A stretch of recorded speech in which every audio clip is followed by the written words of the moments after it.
എന്റെ എല്ലാ പ്രിയപ്പെട്ട കൂട്ടുകാർക്കും നമ്മുടെ പുതിയ വീഡിയോയിലേക്ക് സ്വാഗതം. ഇന്നത്തെ നമ്മുടെ വീഡിയോ വളരെ രുചികരമായിട്ട് തന്നെ തയ്യാറാക്കി കഴിക്കാൻ പറ്റിയ തനി നാടൻ ബീഫ് കറിയാണ്. ഈ ഒരു കറി നമ്മുടെ അമ്മമാരൊക്കെ പണ്ട് നമ്മുടെ വീട്ടില് നിത്യവും തയ്യാറാക്കിയിരുന്ന അതേ ഒരു രീതിയിലാണ് കേട്ടോ ഞാൻ നിങ്ങൾക്ക് വേണ്ടിയിട്ട് ഇന്ന് പാചകം ചെയ്ത് കാണിച്ചിട്ടുള്ളത്. ഈ ഒരു കറിയുടെ സ്വാദൊക്കെ മറന്നു തുടങ്ങിയിരിക്കുന്ന ഒരു കാലം കൂടിയാണ്. അപ്പോൾ തീർച്ചയായിട്ടും നമ്മുടെ അമ്മമാരൊക്കെ ഉണ്ടാക്കാൻ പഠിപ്പിച്ചു തന്നിരുന്ന അതേ ഒരു രീതിയിൽ തയ്യാറാക്കി നോക്കണം. തയ്യാറാക്കി നോക്കുമ്പോൾ നിങ്ങൾക്ക് ഇഷ്ടപ്പെടുവാണെങ്കിൽ തീർച്ചയായിട്ടും നമ്മുടെ ചാനൽ ഒന്ന് ഫോളോ ചെയ്യാൻ മറക്കരുത്. അതുപോലെ വീഡിയോ കുറിച്ചുള്ള അഭിപ്രായങ്ങളെല്ലാം കമന്റ്സ് ആയിട്ട് അറിയിക്കാനും മറക്കരുത്. ഇനിയിപ്പോൾ ആദ്യമായിട്ട് നമ്മുടെ വീഡിയോസ് കാണുന്ന കൂട്ടുകാർ ആരെങ്കിലും ഉണ്ടെങ്കിൽ ചാനൽ ഫോളോ ചെയ്യാതെയാണ് നമ്മുടെ വീഡിയോ കാണുന്നതെങ്കിൽ നമ്മുടെ ചാനൽ ഒന്ന് ഫോളോ ചെയ്യാൻ മറക്കരുത് കേട്ടോ. അതുപോലെ നിങ്ങളുടെ വിലയേറിയ ലൈക്കുകൾ തരാനും മറക്കരുത്. അപ്പോൾ നമുക്കുടൻ തന്നെ നമ്മുടെ വീഡിയോ കാണാൻ പോകാം.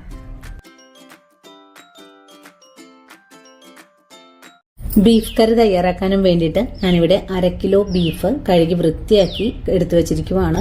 ഞാനിപ്പോൾ എടുത്തിട്ടുള്ളത് എല്ലുകളൊന്നും ഇല്ലാത്ത പീസാണ്. നമ്മളിതുപോലെ നാടൻ ബീഫ് കറിയൊക്കെ തയ്യാറാക്കാനും നേരത്ത് കുറച്ച് ബീഫിന്റെ എല്ലുകൂടെ ചേർക്കുവാണെങ്കിൽ കറികൾക്ക് നല്ല ടേസ്റ്റ് കിട്ടുന്നതാണ്. ഈ ഒരു ബീഫിലേക്ക് നമുക്കൊരു മാരിനേഷൻ ചെയ്തെടുക്കണം. നമ്മളിന്ന് ബീഫ് വേവിച്ചതിന് ശേഷമാണ് കറി തയ്യാറാക്കാൻ പോകുന്നത്. ഈ ബീഫിലേക്ക് ചേർക്കാനായിട്ട് ഒരു ചെറിയ സവാള, ഒരു ചെറിയ കഷ്ണം ഇഞ്ചി, ഒരു 10 അല്ലി വെളുത്തുള്ളി കട്ട് ചെയ്തത്, അതുപോലെ ഒരു 3 പച്ചമുളക്, ഇത്രയും ചേരുവകളാണ് നമുക്ക് ബീഫിലേക്ക് ആദ്യമേ ചേർക്കേണ്ടത്. ഇനി നമുക്കിതിലേക്ക് വേണ്ടത് 1 സ്പൂൺ അളവില് കാശ്മീരി മുളക് പൊടി, പിന്നെ നമുക്ക് 1/2 സ്പൂൺ തന്നെ ഗരം മസാല, ഒരു ടീസ്പൂൺ 5 മില്ലിയാണ്, ഒരു നുള്ളു മഞ്ഞൾപ്പൊടി. ഇത്രയും കാര്യങ്ങളാണ് നമ്മൾ ഈ ഒരു ബീഫിലേക്ക് ചേർക്കേണ്ടത്.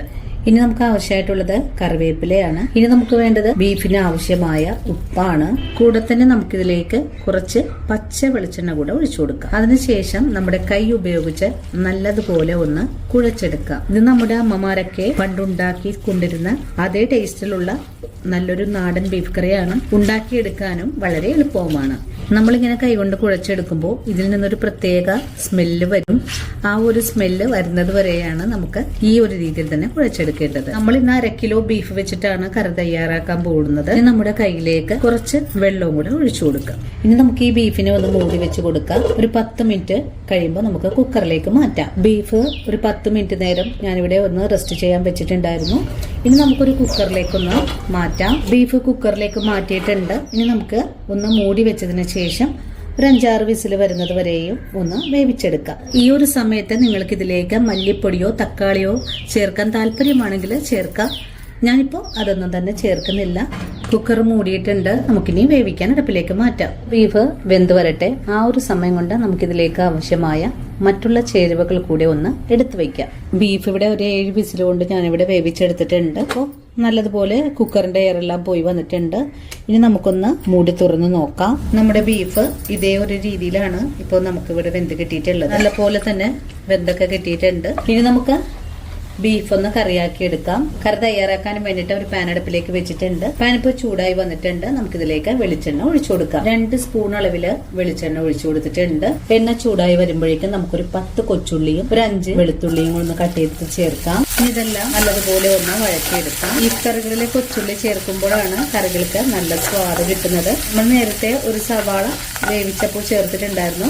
അതിന് പകരമായിട്ട് നിങ്ങൾക്ക് കൊച്ചുള്ളി ചേർത്ത് കഴിഞ്ഞാൽ സ്വാദ് കൂടുതൽ കിട്ടുന്നതാണ്. ഇനി കുറച്ച് കറിവേപ്പില ചേർക്കാം. കൂടെ തന്നെ ഒരു 2-3 പീസ് നാളികേര കൊത്തുകൂടെ ചേർക്കാം. ഇതെല്ലാം കൂട്ടിച്ചേർത്ത് ഒന്ന് ഇളക്കി യോജിപ്പിച്ചു കൊടുക്കാം. ഈ ഒരു ഉള്ളിയിലേക്ക് കുറച്ചുകൂടെ ഉപ്പൊന്ന് ചേർത്ത് കൊടുക്കാം. ഉപ്പും ചേർത്തിട്ട് വീണ്ടും നല്ലതുപോലെ ഒന്ന് വഴറ്റിയെടുക്കാം. നാളികേരവും കൊച്ചുള്ളിയൊക്കെ നല്ലപോലെ ഒന്ന് വാടിക്കിട്ടണം. അതുവരെയാണ് നമുക്ക് വഴറ്റിയെടുക്കേണ്ടത്. ഈ വെളുത്തുള്ളിയൊക്കെ ഒന്ന് മുരിഞ്ഞു വരുന്ന സമയം കൊണ്ട് നമുക്കിതിലേക്ക് 1/2 സ്പൂൺ അളവില് കാശ്മീരി മുളക് പൊടിയും 1/2 സ്പൂൺ അളവില് മല്ലിപ്പൊടിയും ഒരു നുള്ളു കുരുമുളക് പൊടിയും 1/4 ടീസ്പൂൺ അളവില് പെരുംജീരകം ചതച്ചതും എടുത്തു വെച്ചിട്ടുണ്ട്. ഉള്ളിയൊക്കെ ഇതേ ഒരു രീതിയിൽ മുരിഞ്ഞു കഴിഞ്ഞാൽ പിന്നെ നമുക്ക് ഫ്ലെയിം കുറച്ച് വെച്ചതിന് ശേഷം നമ്മൾ എടുത്തു വെച്ചിട്ടുള്ള പൊടികൾ ചേർക്കാം. പൊടികൾ ചേർത്ത് വീണ്ടും നല്ലതുപോലെ ഒന്ന് വഴറ്റിയെടുക്കാം. പൊടികളുടെ ആ ഒരു പച്ച മണമൊക്കെ ഒന്ന് മാറിക്കിട്ടണം. അതുവരെയും ചെറിയ തീയിലിട്ട് ഒന്ന് മുരിയിച്ചെടുക്കണം. ഈ സമയത്തും നിങ്ങൾക്ക് ഇതിലേക്ക് തക്കാളി ചേർക്കാൻ താല്പര്യമാണെങ്കിൽ ചേർക്കാവുന്നതാണ്. നമ്മുടെ അമ്മമാരൊക്കെ പണ്ട് കറികളൊന്നും തയ്യാറാക്കിയിരിക്കുന്ന സമയത്ത് തക്കാളി ഒന്നും തന്നെ ചേർത്തിരുന്നില്ല. എന്റെ അമ്മ ഉണ്ടാക്കാൻ പഠിപ്പിച്ച അതേ സ്വാദിലാണ് കറി തയ്യാറാക്കി കാണിക്കുന്നത്. അങ്ങനെ പൊടികളൊക്കെ ചേർത്ത് നല്ലതുപോലെ ഒന്ന് ഒപ്പിച്ചെടുത്തിട്ടുണ്ട്. ഈ സമയത്ത് നമുക്കിതിലേക്ക് കുറച്ച് ചൂടുവെള്ളം ഒഴിച്ചു കൊടുക്കാം. നല്ലതുപോലെ ഒന്ന് ഇളക്കി യോജിപ്പിച്ച് കൊടുക്കാം. ഇളക്കി യോജിപ്പിച്ച് കഴിഞ്ഞാൽ നമുക്കൊന്ന് മൂടി വെച്ച് വേണം വേവിച്ചെടുക്കാനായിട്ട്. 2 മിനിറ്റ് നേരം ചെറിയ തീയിൽ വെച്ചൊന്ന് മൂടി വെച്ച് വേവിച്ചെടുത്താൽ മതിയാകും. അങ്ങനെ ഇപ്പൊ 2 മിനിറ്റ് നേരം നമ്മുടെ മസാലകളൊന്ന് മൂടി വെച്ച് വേവിച്ചിട്ടുണ്ടായിരുന്നു. ഇനിയിപ്പോ നല്ലപോലെ എണ്ണയെല്ലാം തെളിഞ്ഞ് മസാലകളൊക്കെ നല്ലവണ്ണം വരണ്ട് വന്നിരിക്കുന്ന പാകത്തിലാണ് ആയി കിട്ടിയിട്ടുള്ളത്. ഈ ഒരു പാകമാകുമ്പോൾ നമുക്കിതിലേക്ക് നമ്മൾ വേവിച്ച് വെച്ചിരിക്കുന്ന ബീഫ് ചേർക്കാം. ബീഫ് ചേർത്ത് കൊടുത്തിട്ട് നല്ലതുപോലെ ഇളക്കി യോജിപ്പിച്ചതിന് ശേഷം കുക്കറിൽ ചൂടുവെള്ളം ഒഴിച്ചിട്ട് അതുകൂടി ഇതിലേക്ക് ചേർക്കാം. കണ്ടോ, 1/2 കിലോ ബീഫ് വേവാനായിട്ടുള്ള കറക്റ്റ് പാകമുള്ള ഒരു പാനാണ് കേട്ടോ ഇത്. നമുക്ക് കുക്കറിൽ കുറച്ച് വെള്ളം കൂടെ ഒഴിച്ചു കൊടുക്കാം.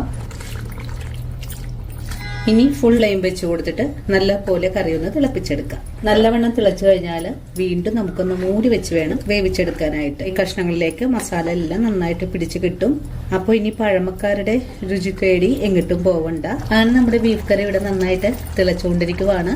ഇനി ഫ്ലെയിം സിമ്മിലേക്ക് മാറ്റി വെച്ചിട്ട് മൂടി വെച്ച് തന്നെ നമുക്ക് വേവിച്ചെടുക്കാം. അങ്ങനെ നമ്മുടെ കറി ഒരു 2 മിനിറ്റ് നേരം ചെറിയ തീയിൽ വെച്ചിട്ട് ഒന്ന് മൂടി വെച്ച് വേവിച്ചിട്ടുണ്ടായിരുന്നു. അപ്പോൾ നമ്മൾ ഒഴിച്ചു കൊടുത്തിട്ടുള്ള വെള്ളമെല്ലാം ഒന്ന് വറ്റി വന്നിട്ടുണ്ടാവും. ഞാൻ ഈ മൂടി ഒന്ന് തുറന്ന് നോക്കുവാണ്. ഇപ്പോൾ നമ്മുടെ കറി നല്ല പോലെ കുറുകിയൊക്കെയാണ് ഇരിക്കുന്നത്. ചോറിനൊപ്പൊക്കെ കഴിക്കാനായിട്ട് ഇത്രയും ചാറോടുകൂടി തന്നെ ആവശ്യമാണ്.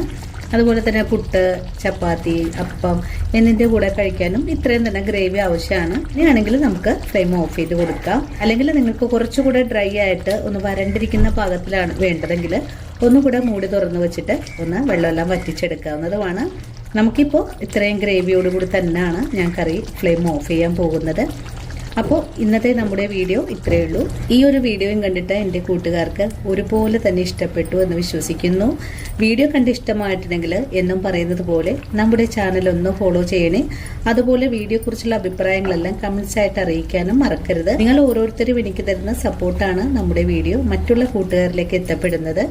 അപ്പോൾ ഇനിയും ഇതുപോലുള്ള നല്ല നല്ല വീഡിയോസൊക്കെ ആയിട്ട് ഞാൻ നാളെ ഓടിയെത്താം. അതുവരെയും സ്നേഹത്തിൻ്റെ ഭാഷയിൽ വീണ്ടും കാണാം.